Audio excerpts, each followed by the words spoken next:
Have you ever played Resident Evil 4 and felt like the enemies were suddenly harder to kill? Or you hit a wall for 20 minutes and then cleared the very same room on the very next attempt? Or noticed ammo felt tighter 1 hour, then strangely generous the next? Here's what most people didn't know during the original run. Resident Evil 4 doesn't treat difficulty as fixed. Underneath the visible modes, there's a hidden adaptive system often referred to as adaptive difficulty that keeps adjusting combat pressure and resources while you play. You never see it in the menus, you never turn it on, you're never told it's there. The first official confirmation showed up in Resident Evil 4, the official strategy guide of 2005. According to that guide, the game tracks your performance using an internal grade. That grade influences how enemies behave and how resources are distributed. On normal difficulty, the internal value begins around grade 4 or 5. If you struggle, it can fall. If you dominate, it can rise. The number itself doesn't matter, what it changes does. The game is constantly evaluating how you're playing, how clean your shots are, how much damage you're taking, whether you're dying repeatedly, how efficiently you're clearing rooms, and it adjusts the pressure. Enemy health shifts, damage shifts, reaction timing shifts, drop rate shifts, everything is done quietly. If you're landing consistent headshots and barely getting hit, enemies can feel tougher and more aggressive. You may need extra shots, you may see fewer helpful drops. If you're struggling, burning through healing items, dying in the same corridor, the edges soften. Enemies can take fewer hits, timing can loosen, resources can become more forgiving. So two players on the same visible difficulty can walk away with slightly different versions of the same fight. That Ganado that felt like a sponge? Maybe your internal grade had climbed. That room that finally broke after 5 attempts? Maybe the system lowered the pressure just enough to keep you moving. Earlier Resident Evil games leaned on fixed scarcity and static placement. You choose a difficulty, it stayed there. Resident Evil 4 shifted to something more responsive. It keeps reevaluating how hard to push. And here's the subtle part. Because it never tells you that this is happening, the world still feels stable. You assume the rules are fixed and only your skill is changing. In Resident Evil 4, both can change. So what exactly is the system doing while you play? Dynamic Difficulty Adjustment, or DDA, is the broader concept here. A game monitors performance and adjusts parameters in real time.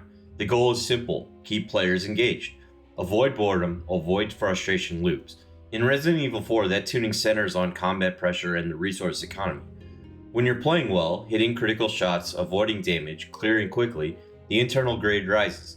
As it rises, pressure increases. Enemies can absorb more damage and also deal more damage. Their reactions tighten, aggression becomes more noticeable, drops become less generous. When things go poorly, such as repeated deaths, heavy damage, messy fights, that grade falls.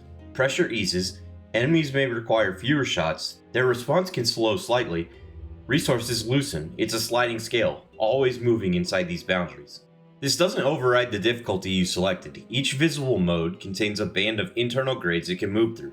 Normal gives you a range, Professional constrains that range higher. The game isn't flipping between easy and hard, it's calibrated. Static difficulty settings are blunt by comparison. You choose a tier before you really know how you'll perform, and most adjustment focuses on raw strength rather than behavior. Research on dynamic scripting points out those weaknesses. These are coarse tiers, player-selected settings that assume accurate self-assessment and limited scope. Dynamic systems aim for something more subtle. Small, automatic adjustments across multiple variables. Resident Evil 4 fits that model. Enemy survivability shifts, reaction timing shifts, aggression shifts, resource distribution shifts. That's why a strong run can feel tighter. That's why a losing streak can feel slightly more survivable. You can see echoes of this elsewhere in the gaming world. Mario Kart 64 uses rubber banding to keep races tense.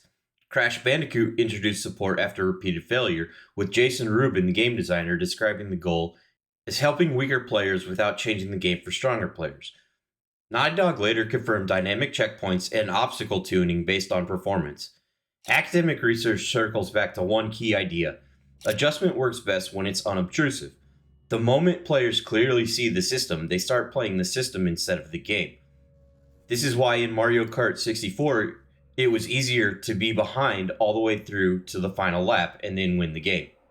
Resident Evil 4 hides it completely, which means the pacing still feels deliberate, even while it's being tuned.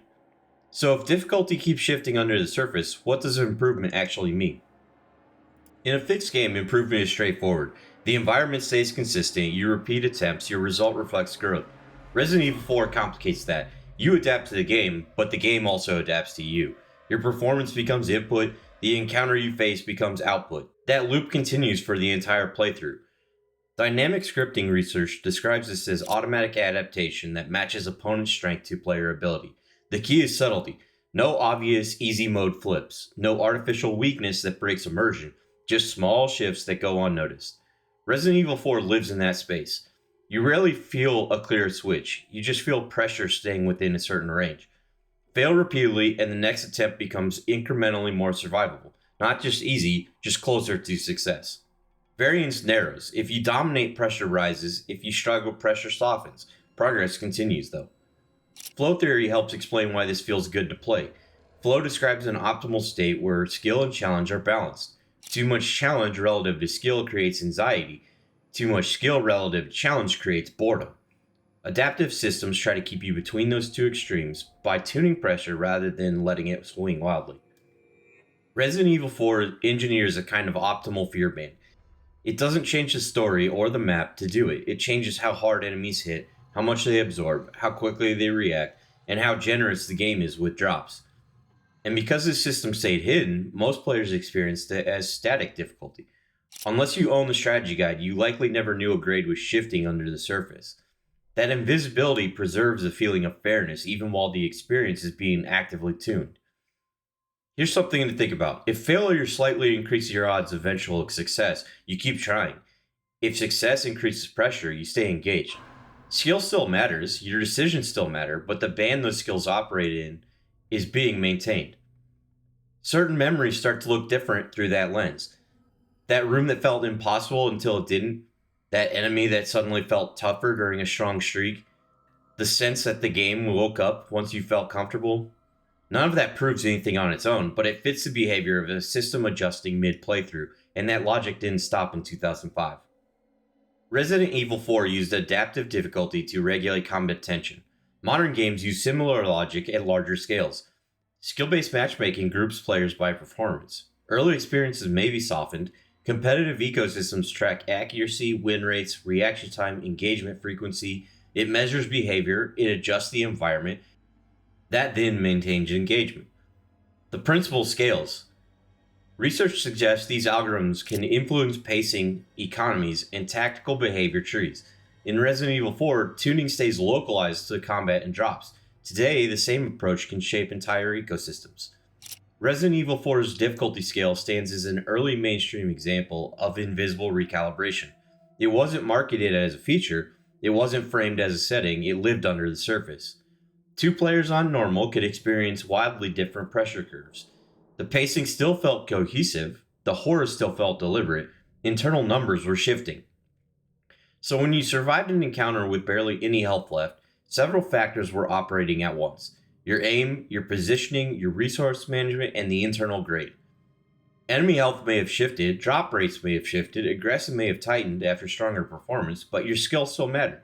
But the system mattered too. Resident Evil 4 shows how dynamic difficulty can stabilize pressure without announcing itself.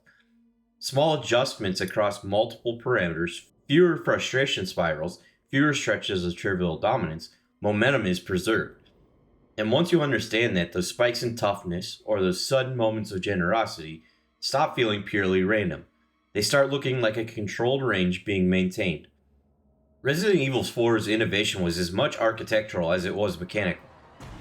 It implemented a continuous evaluation system in a mainstream console title at a time when most players assumed difficulty was fixed. That choice foreshadowed broader trends. As games get better at measuring players, they get better at shaping the conditions around players. Resident Evil 4 gives you a contained case study, internal performance grading, parameter tuning, resource adjustment. Invisibility was the design choice.